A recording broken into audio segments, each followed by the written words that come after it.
Dr. McKenna, what is top of mind for you today?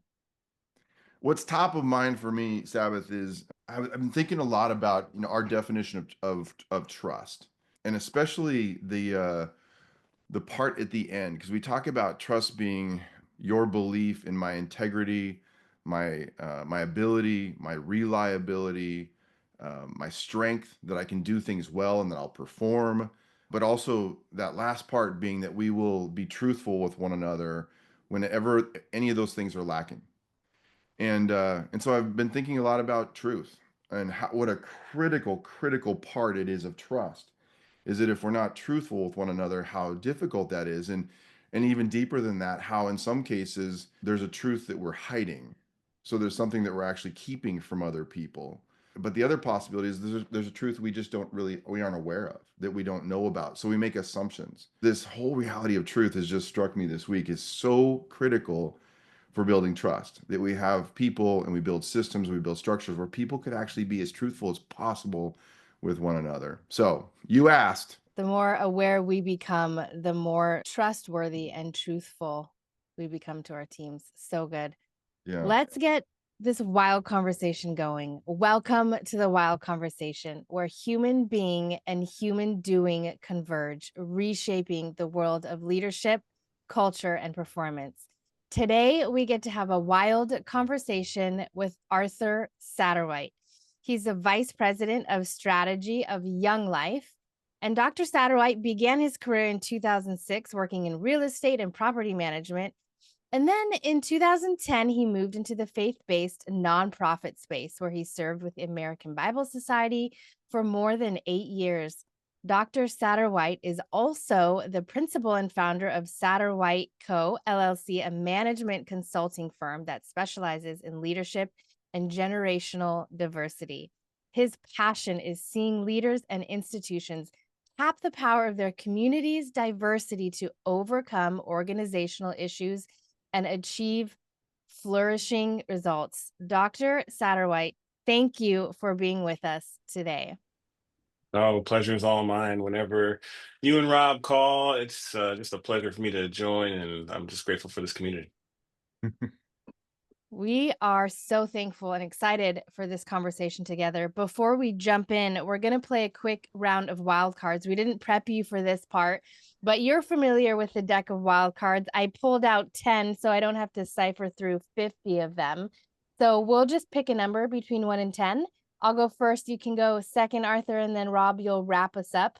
And I did not look at these cards beforehand, so we'll see what we get. I'll choose number 1 today. What is it that you cannot help but do well? I'm going to say encourage others. That is something I love to do and can always seem to find a way to do it. So it's fun for me to encourage others. Here, All right, here. Arthur. Same question. No, pick a number Um, between Pick a 1 and 10. number. I wanted to answer that one. All right, 7. You can 1 answer that again? one if you want. Yeah. Oh, okay. Yeah, my mind went to just be positive. My number 5 in Strength Finder is positivity. And one of the things I've come to embrace about myself, which is probably annoying to others, sorry to my wife, because I know this sometimes annoys her. I'm like, there is no no. There's only how. If you can't get in the front door, you come in the side door. You can't get in the side door, you come in the back door. So there's always a way. And for me, when it comes to like what I can't help but do well, it's like just trying to find another way. We're gonna get it done. Maybe that's the 3 in me too. I want to All go right, with the Rob. theme card too. This is the first Yeah, time we've done this. I I love it. know. This is fun. Okay. What Okay. is it that you cannot help but do well? So the first thing that came to mind for me was strategic foresight. But I've talked about this before. It's a blessing and a curse. Because my family actually calls me Practical Patty, because strategic foresight is basically like thinking like one step down the road is just what I like to do. But it also means that like if a kid is gonna fall and get hurt, I'm seeing it before it's gonna happen, which can turn me into Practical Patty, like trying to, like safety doesn't take a vacation. So anyway, it's something I do well, but also can be a curse, I think, for some. Thank you, Yeah, I Sabbath. love that too. Thank you, Sabbath. So Arthur, This is so fun to have you on the podcast, and I know this is just a cool season of life for you. But tell us a little bit about what's going on in your life right now. If you can tell Yeah, us and what's happening. what's not going on is maybe the better question. I feel like the whole world is happening, and it is a fun season to be in. I think if I had to zero in and focus on one thing, I feel like where the Lord has me, not only personally, but then also professionally, is just this idea of journey and process. And so what comes to mind is one of my first bosses, actually at American Bible Society. She used to have this yellow post-it note on her computer that just said PIK. I remember early when I started, like I finally got the courage one day to ask her, like, what does that mean? Like pick, like you're trying to pick something, pick your nose, like what are you trying to pick? Yeah. And she was Uh-huh. like, no, pick is an acronym for process is king. And it was a sort of a life mantra, not only for the work, but then also personally a reminder that hey, we're all on this journey. And if we're not paying attention to the process, if we're not intentionally investing in and being mindful of the process, then we might actually be missing the most important things. Um, so Wow. for me, that's like Yeah. personally right now, where am I in process, God, in my career, see what season is this? Is this season coming to a close? If so, what's the next season? Personally, like, my wife and I are in a really good space right now. So it's like, man, there's seasons and even in relationships and marriage, man, how do I be intentional about this process? And then just for myself as I just continue to invest and I'm a learner, just Yeah. trying to like where am I personally in process? Am I being mindful, or am I over focused in one area and I'm not being mindful? Right? If we're not stewarding the process just happens to us, and we still, again, could miss out. How would you define process? Like, what does that mean? Process is the journey, the path by which you're getting from here to there. So like in a, let's just say, a Yeah. project or product process, it's like, hey, how do we go from idea and concept to your rollout, if not to enhancement and scale? Like what is that process that takes us through those different gates and phases? And when I think about being mindful of process, am I paying attention to what needs to happen in each phase of this process? Who needs to be at the table? What decisions need to be made? What things do we need to be considerate of? Like that's when I say the process is king. If we're not paying attention, and I've seen this happen, I see it happen in my own organization. We just kind of go through the process, not being Yeah. intentional and mindful. And when we skip certain steps, oh, we didn't get the right people in at this phase. We're only getting them in this phase. It shortchanges the actual impact or effect. It could actually undermine the entire intent that we had about whatever that project or even product is, simply because we weren't mindful of the process. It's so fascinating listening to you describe that because there's so much of an assumption of outcome. Hmm. You know what I mean? I was thinking about my two sons are both entering or have entered the workforce. And I was thinking about how Hmm. I think sometimes when I was young and moving into my first full-time job, I don't think I understood what you just described. You know what I mean? It's like I just thought I like, oh, didn't. we're gonna produce something. But Yeah. like giving a nod to the reality and necessity of process is a huge lesson. Everything Yeah. takes process. And when we assume it's an outcome, then people who when we assume it's just we're gonna get something done, then Hmm. then when the process begins, it's frustrating for people. Yeah. You know what I And mean? and I mean, and it's kind of this whole concept of trust, right? Well, as you were just giving your opening thoughts, my mind went to like, oh man, this is why the process matters. Because what happens in the absence of trust? Right? To rebuild trust, there's a process, and it just Right, doesn't automatically happen. The right, metaphor I've been using with my team, for example, is like, man, if you've never gone to the gym ever in your life, you've never worked out, or if you haven't in 20, 30 years, you're not just going to magically get in shape, right? There's a right, process that you need to go through. You need a workout plan. You maybe need a trainer, right, to hold you accountable if right. we don't have the discipline, and you need some sort of rhythm. So what is that process that's going to take you from being out of shape to in shape? If there's no trust, you need a process that's going to help you to rebuild relationship, rebuild trust, rebuild confidence, whatever those things that are going to help you to get to that high trust place is a process. And I think too often we assume as good natured, good hearted people, like, oh, well, I'm good natured. They'll just trust me. Or oh, we all have relationship collaboration is just going to naturally happen. And I think, the surveys and the data and our own personal experience would, speak volumes to like, actually, that's probably not the case in most instances. It's one of the reasons that so many leadership development efforts fail. I've read some writing about this, that we and it what you just said is so powerful, that we assume it's not a process, but it's a moment. You know what I Yeah. mean? It's always going to be just a simple, we do a one-off moment or some sort of one-off training and assume that we've now developed leaders, but it's like, why don't we assume the Mhm. developing leader and people capacity is just as important of a process as our operational structures? Could you give us a little introduction to what it is you're actually doing right now? So as Sabbath mentioned, I have the privilege of being our vice president of strategy at Young Life. I lead our strategic support office, and we're really tasked with helping our global mission, optimize our ministry. We believe that God has set us up to introduce adolescents to Jesus and help them grow in their faith. And while we're in over 100 countries, and we know, more than 2 million kids by name, we believe God's given us a vision. By 2030, we want to know 8 million. So to know 8 million in the next 5 years, to increase, essentially 4x what we're currently doing right now, it's going to take process. It's going to take strategy. It's going to take support, and that's really where our team comes in. We're behind the scenes. You don't hear about us unless something's wrong. But when we're doing our Okay. job right, our leaders have greater capacity, and it's been an interesting journey here. If you had asked the 17-year-old high school kid, if this is where I'd be at 41, I'd be like, what? Yeah, you're crazy. Yeah, I'm barely, that's amazing. I'm struggling with my faith right now, let alone being able to see myself do this. I barely meet anyone who somehow hasn't been touched by the work of Young Life. So tell us, like, what are a couple a couple of your early Yeah. experiences that had an impact on the leader you are today in your formation? I see. Maybe if I could point to 3 points on my journey. I mean, the first one. So I grew up playing soccer. As an athlete, team sports were a huge part of my formation and my formative years. I went to college. I had the privilege of playing D1 ball. I tried to go pro. Unfortunately, God had other plans.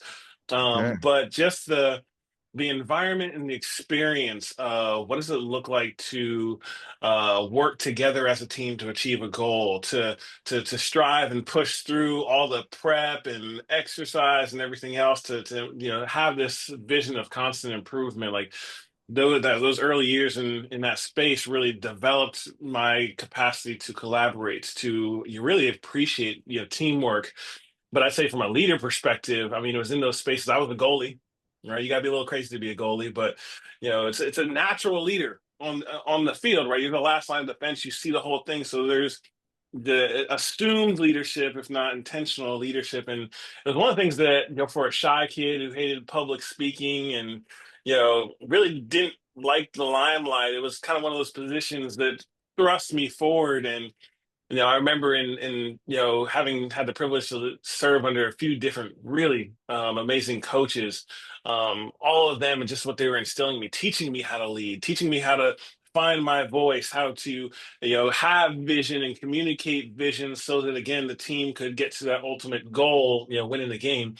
That was hugely formative for me, and carried into my first career, in property management, where I learned in that space, as the youngest person in the room, which has kind of been the story theme of my whole career.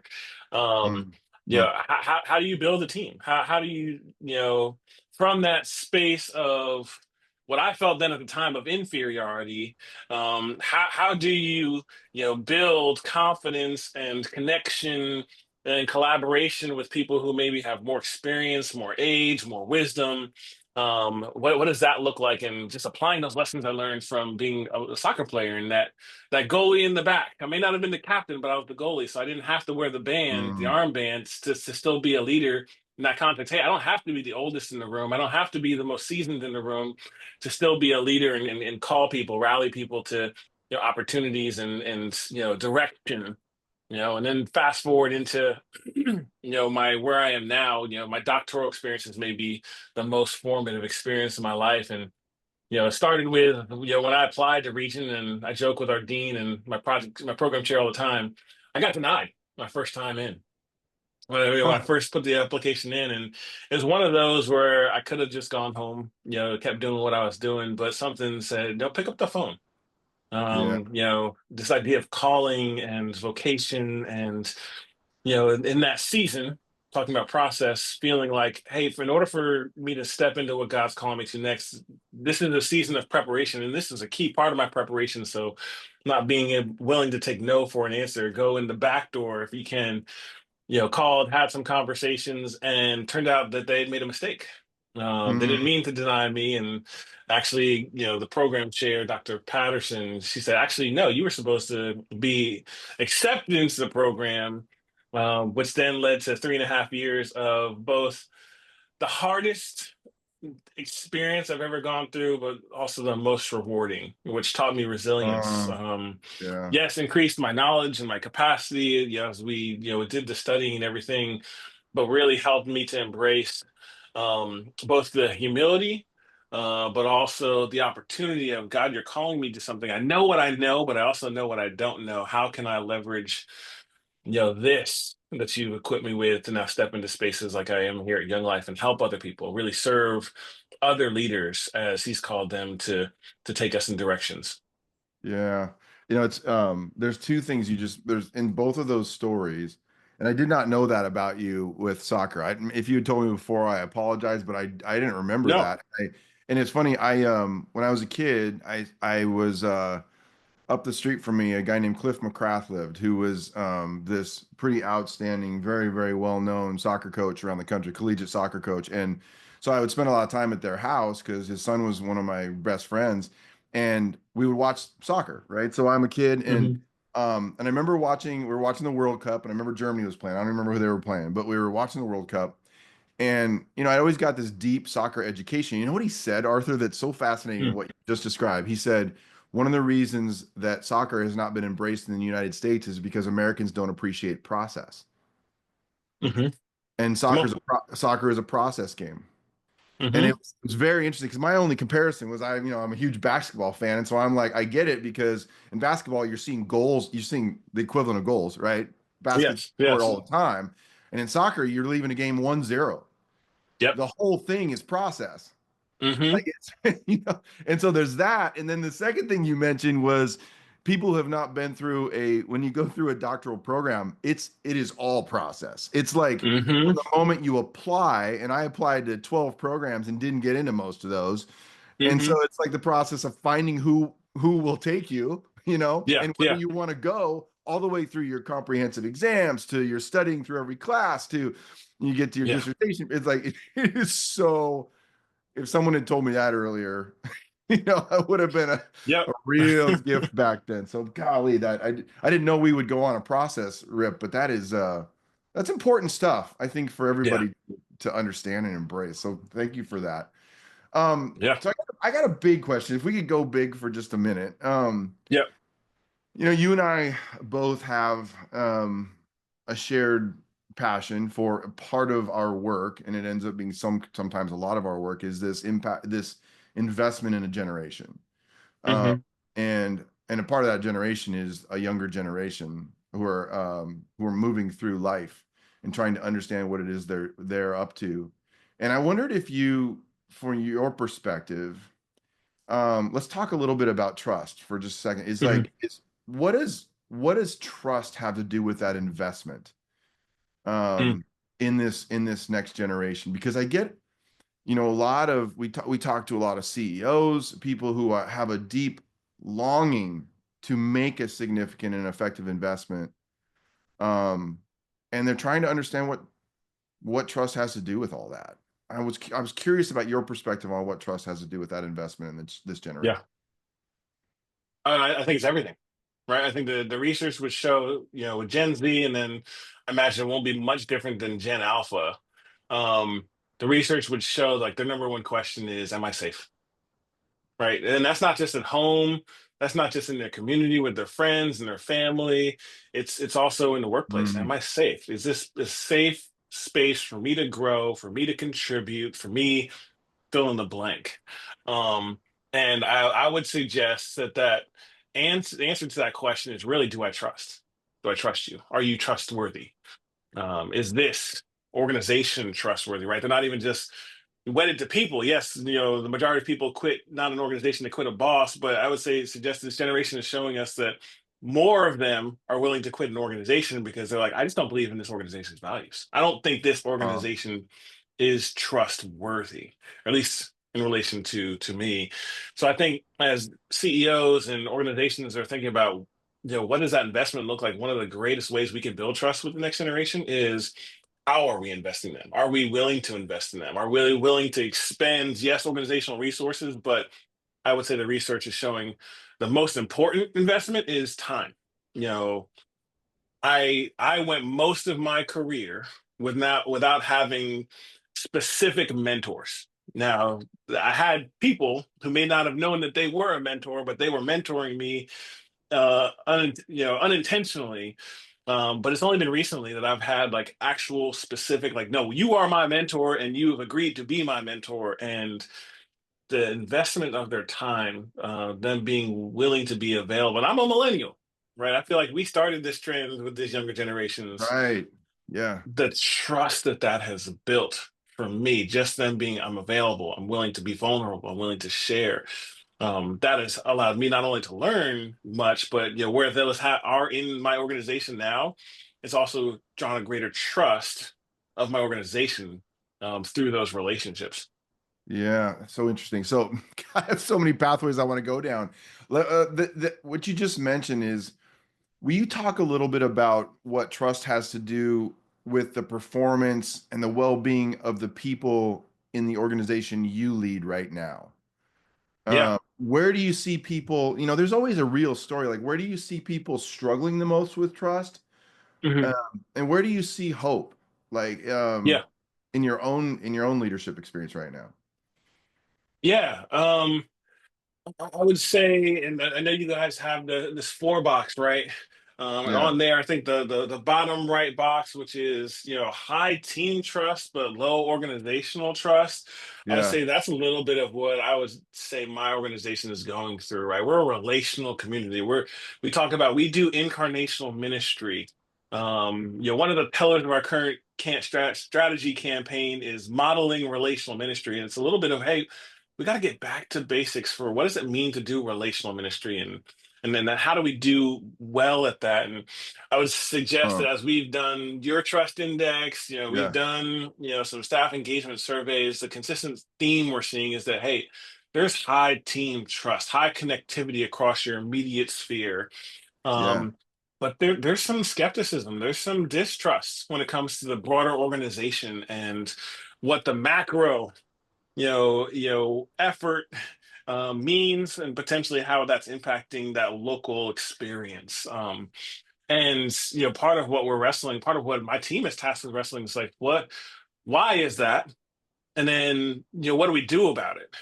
And Uh, this is uh, why this season for me has me living more intentionally into this whole idea of process. I feel like that's the theme of this year, because the breakdowns of trust consistently, I'll say in my 6 years that I've been with the organization, have almost always come down to broken process. uh, Um, huh. we rolled out something, and the process to get to roll out didn't include the right people at the right time, or the right people weren't necessarily the ones making the right decisions as perceived to be the right people by others. The intent might have been good, but the impact, of what it was that was rolled out, maybe wasn't what we wanted, right? All those things break trust, and typically have come down to, oh, there's broken process. We didn't prioritize, right? We didn't Yeah. include the right people in the planning process. We didn't account for, where the mission was or where people were at that point in time. Whereas good process would have allowed us to check those boxes, we maybe skip steps. And the challenge is, especially in this missional space that Young Life and so many other organizations find ourselves in, right, where our mission is so important that sometimes we confuse urgency with hurry, right? Mm, Yeah. It's not like we're just going to lose dollars. In our case, it may be kids' lives, right? In Jesus, I think about like the Y or YMCA or any of these other nonprofits, right? Their bottom line isn't financial; it's impact, and impact sometimes pushes us into this. No, we got to hurry up and do this because this is so important. And Mm, when we end mm. up in hurry mode, that's where I find process sometimes ends up being maybe the prince, not the king. You know, Yeah. Yeah. um, it does. We skip steps because we're so focused on the outcome that we miss. Hey, instead of taking 3 steps, we might have needed to take 5. But that fifth step would have helped us, 2x, 3x the actual impact that we want. Yeah. And you know what I love, and I know that people listening will hear this, and I love the transparency is actually so inspiring because one of the things that just so everyone understands is that it was when we were looking at research on what Arthur was describing, imagine we call that islands of trust, where there's high trust within teams, but maybe lower trust in organizations. And then if you have a high trust in your organization, so maybe in some cases we call that the shell. So it's like there is a solid trust in leadership and process and structures and programs and systems, but there might be low trust within teams, and that's something that occurs also. The reason why I bring Mhm. that up is that what we found, and then if you're low on both, we call that the jungle of trust. So it's pretty chaotic. And what we found in our research is that three quarters of people are functioning outside of a stronghold where both of those things are high. So Yeah. as Arthur's describing that, like when you were describing that, it's like it's a reality so many people face. Building trust in your business starts with being able to measure it so that you can create a pathway for change. Our Wild Trust Index measures the drivers of trust at the personal, team, and organizational levels. We are building the largest database on the drivers of trust inside of organizations. This survey will inform growth imperatives and the necessary organizational change needed to fuel that growth. For more information, visit wildleaders.org, click on the Wild Trust platform, and get started with the Wild Trust Index today. Could you talk a little bit about the research that has been going on at Young Life? Yeah. I'd love to know what you're learning about adolescent culture. Maybe we can connect this into our conversation about trust. We're super excited. We just rolled out the findings this past year. It's called the Relate Project. If anybody wants to check it out, you can go to relate.younglife.org. And really, for us, when we endeavored to do this, right, we're not a research organization. We're not known for doing like global research, but what we realized about 3 years ago was we felt like our staff, our folks on the ground, felt like we were losing the pulse of where adolescent culture is and where it's headed. Right, these Mm, generational shifts that were happening have been happening in such rapid space that our folks felt like, man, we're not keeping up. Like, how do we get on the front foot? And then for us, right, relationships are the lifeblood of our work. If yeah. we can't introduce adolescents to Jesus, which we do through relationship, we're not going to help them grow in their faith. That really sparked us to go down this path of what would it look like to do a global study to help us understand both where adolescent culture currently is and more importantly where it's headed so that we can keep our thumb on the pulse. So that's how the Relate project was born, and we wanted to look at deepening our understanding of how are young people relating to themselves personally, relating to one another, their peers and the world around them, and yes, to faith. But Mm, the sweet spot of where we do ministry has always been it's the farthest out kid. So we didn't seek to do a uniquely Christian study. We just really wanted to yeah. know where's teen culture. We found some really interesting things. The good news is that as much as we want to say this is a distracted generation, they're always in their technology and everything else. This is a generation that's like, no, I want deep relationship, with one another, but especially with with others, with adults, with influential figures, with people who could have influence on their life. They want deep face to face relationships, and that's actually their preference, not on their phone, but one on one. Huh. And the interesting piece was though when we got into it, I'll just give you these sort of top three stats, that being the first one. The second one, and this should hopefully give everybody pause. 4 in 10 young people, and this isn't just the US, it's almost 5 in 10 in the US, but 4 in 10 globally right now don't know or don't believe they are worthy of love. Wow. Sit in that for a second. Like Yeah. 4 in 10 people don't know or don't believe that they're worthy of love. So when you think about some of the more alarming stats, suicide rates, I don't want to trigger anybody with some other, but when you go down that path and think about kind of where things are and where those trends have been, I wonder, we wonder if more young people knew and believed that they were worthy of love, what might that do? What might that Hmm. do to some of those adverse trends? Would we see Yeah. them going in a different direction? And the good news, again, is that 8 in 10 simultaneously say they have at least one caring, trusting adult in their life. So for us, an organization that's in the business of sending adults into the lives of kids, it begs the question, all right, so what's the Hmm. problem? How do Hmm. we need to come alongside those 8 and 10 adults? What do we need to equip them with? What do we need to resource with them with? How do we help them build trust with those 4 and 10 young people so that we can begin to reverse the trend? So that research for us has really pointed us not to keep coming back to process.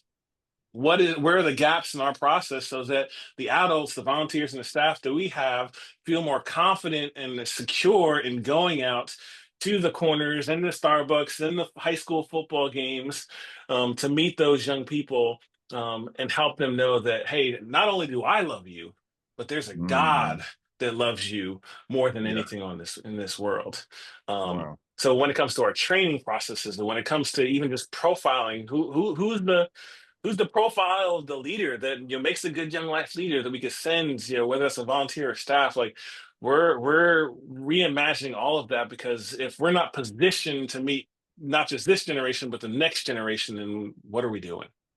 Yeah, that's powerful. That is powerful. It made me think about one thing that we're finding is as you know this, that Wild Leaders was all about investing in developing leaders. And so we Hmm. developed this set of developmental assessments that's this whole leader system or Hmm. process for doing that. And one of the things that occurred in our discovery of like what was being impacted, not just developing leader capacity, but what was changing, that's where we ran into this challenge of trust. Like the reality was, as we were developing this capacity in people, they were becoming more trusting and more trustworthy. And then when you entered that into a team, it was changing team dynamics. And so, but it Hmm. started with just developing leader capacity and these common lanes of assessment. And the reason why I bring that up, Arthur, into what you just said was it's so that when you share this research about people 4 in 10 don't believe they're worthy of love. um, it's fascinating because it is not, I'm not going to say it's easy, but it's easier than people think to actually replace that narrative. Yeah. And one of the things that was so crazy was, imagine this, when a young person, even like I've done a lot of work with 20 somethings, when they start Hmm. to assess their competence, they just go Hmm. into an assessment of what am I good at? Yeah. I don't have to, it's almost bigger than telling them that they're loved. Because Yeah. it's like all of a sudden they realize like I have agency, I have value, I have something I can Hmm. do. You know what I mean? Yeah. It's just one of many lanes of a process of investing in kind of changing the story, Yeah. you know? Yeah. Yeah. Absolutely. Wow. Well, Wow. and In that. even in that thought, like our research showed that, we used Harvard's flourishing model as kind of Yeah. our base that we anchored in.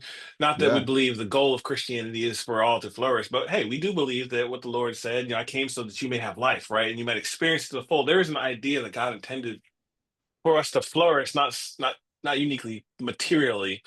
But when we did the research and we tied our findings back to the Harvard flourishing model, what we found was that where people have a strong identity, strong what we call self-concept, which is a mix of identity and agency, they also know that they experience the most flourishing.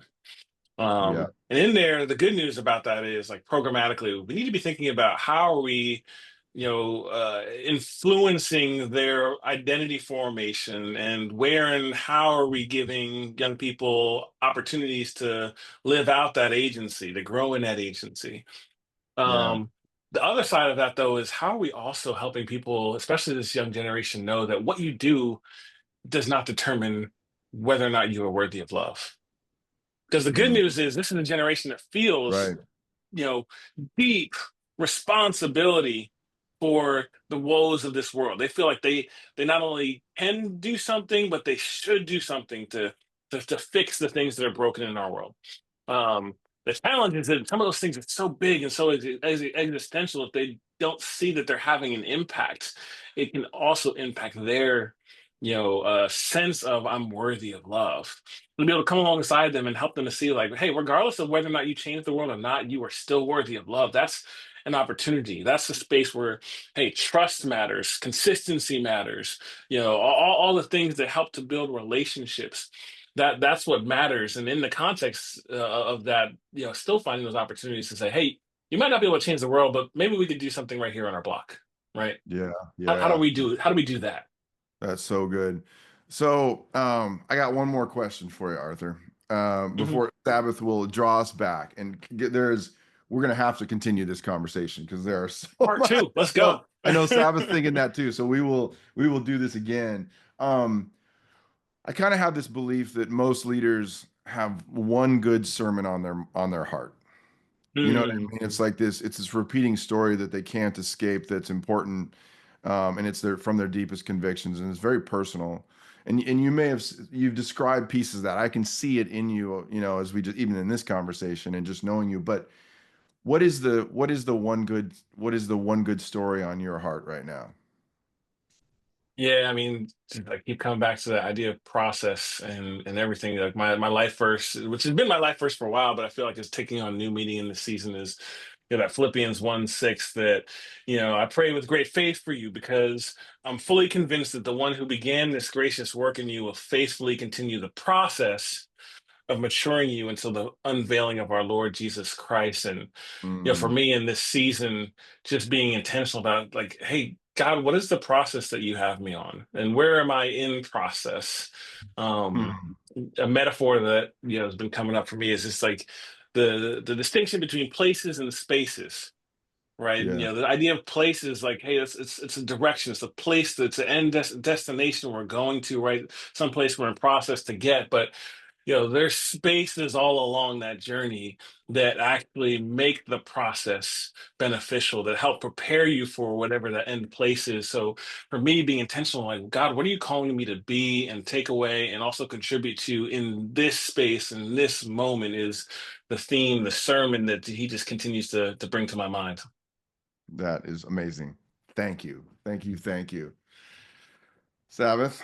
Thank you. That is good stuff. Indeed. I saw those goalie hands, by the way, coming right like this, that triangle that doesn't Oh, let the ball go it's through. there. I saw Come that. on. I didn't have the Keeper's job, courage to be man. a goalie. Yeah, Yeah.